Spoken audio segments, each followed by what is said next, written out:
Hello everyone, welcome back. In today's session, we will be doing bar graph. Now first, let's see what do we understand by bar graph. A bar graph, also called as bar chart, is a graphical display of data using bars of different heights. A bar graph can be defined as a chart or a graphical representation of data, quantities or numbers using bars or stripes. Bar graphs are used to compare, contrast numbers, frequencies or other measures of distinct categories of data. Now, one very important word over here is frequency. What do we understand by word frequency? Now, frequency means how many times. So, this is called as frequency. And why do we call it as a bar graph? That's because we use bars to represent data. Now here we can see how to draw a bar graph. So the first thing which is title of the bar graph. So here we can see school supplies students use. So this is the title of the bar graph. Then we will draw two axes, the y axis and the x axis. Now this y-axis is called as vertical axis, whereas x-axis is called as horizontal axis. Now on y-axis we could see number of supplies and it is starting with 0, 1, 2, 3 until 10. On x-axis is the type of school supplies. So here we can see they have labeled it pencil, scale, pen, sharpener, eraser. So these are the labels of categories to tell what each bar stands for. So these thing on x-axis represent what does each bar represents, what the bar is telling us. And on y-axis we can see the numbers. They are the scale, the number to show how many. So scale of a graph is very important. Now here what is the scale of a graph? Here scale of a graph is, now here we can see one box is equal to 1. So this is the scale. We are not skipping any box. So the scale is going to be only 1. Now again bar graph may be vertical or horizontal depending upon on which axis have we decided to represent our bars. If we are drawing bars on x-axis, so the bar graph is going to be vertical, but if we decide to draw bars on y-axis, then the bars will be horizontal. Then here I have drawn two axes, the y-axis, the vertical axis, and the x-axis, horizontal axis, and we are learning how to draw a bar graph. Then again in this also the scale is there. Now let's see what does scale mean. A scale on the graph is the set of values that represent the height or length of each bar on a graph. So this is very important. Next, we can see there are pictures of different stationery items. Now what do we need to do? In the table we can see different colors have been denoted. For pencil it is green, for scale it is blue, yellow for pen, sharpener for pink, and violet for eraser. So we need to count them and then we have to represent this data in a bar graph, on a bar graph. Now the table is given. We have counted the number of supplies and then we have made a table to represent the data. Now here we can see, seeing this table we can know that how many pencils were there. We have 1, 2, 3, 4, 5, 6, 7 and 8. So 8 pencils are there. Similarly, how many scales? 3. How many pen? 2. How many sharpeners? 5. How many erasers? 4. So see this data, using this table we can interpret the data also. Now the bar graph is also drawn using the same data. So here, seeing this bar graph, we can know that how many pencils are there? 8. How many pens are there? 2. How many sharpeners are there? 5. Similarly, how many erasers are there? 4. So using this bar graph, we can interpret the data also. Now, here there is one question. Again, the bar graph is given and we have to read the bar graph and we have to answer it.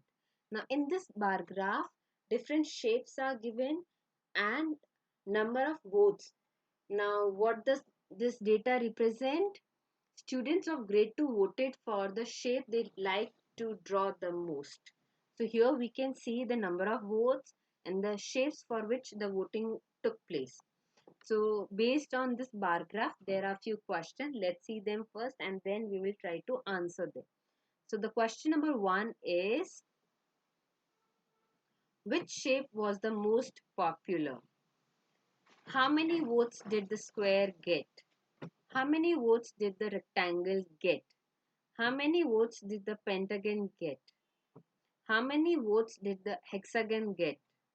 How many votes did the octagon get? Which shape got the fewest votes? Now, these are the questions.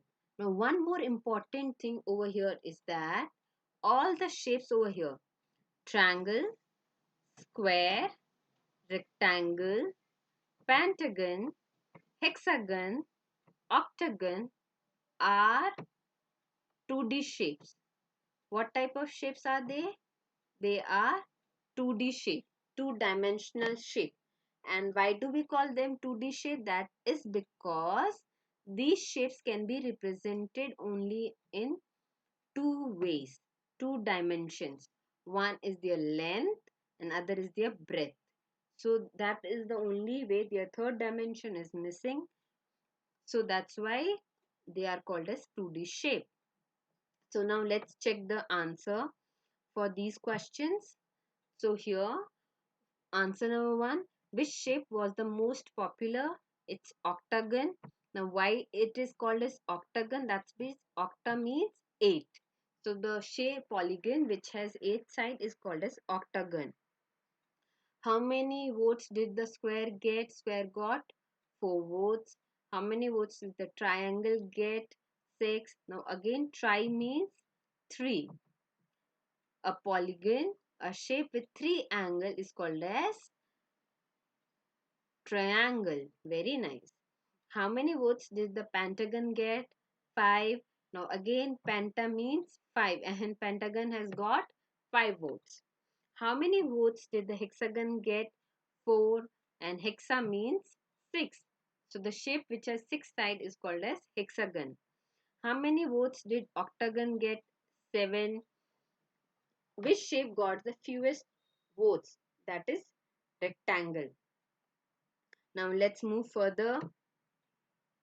Now here also you can see that we need to draw a bar graph to show how many of each type of fruits are there.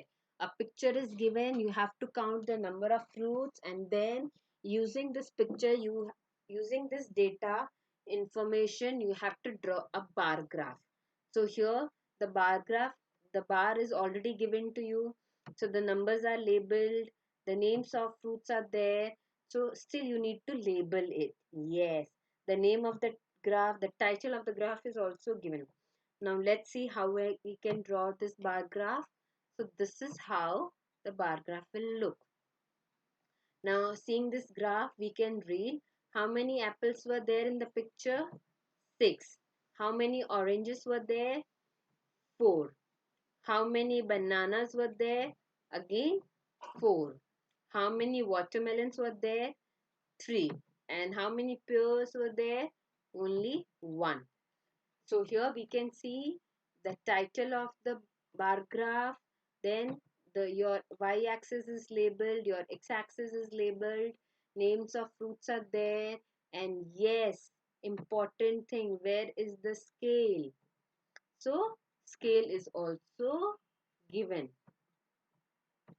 and this is the scale, the numbers, how many times it is. So the bars, it is representing the scale. Again we have one more. Now here also we have to represent the data. Now we have to count the accessories of each kind and complete the bar graph. Now first we have to count how many, purse are there, how many hats are there, how many goggles are there, how many bags are there. Then we have to make a table, and after that we have to draw a bar graph. How will it look? It will look something like this. Now here we can see, first we drew two axes, our x-axis and our y-axis. Then we labeled them, number of accessories, types of accessories. Then here the drawings are given. Instead you can also write the names also, that will also be fine.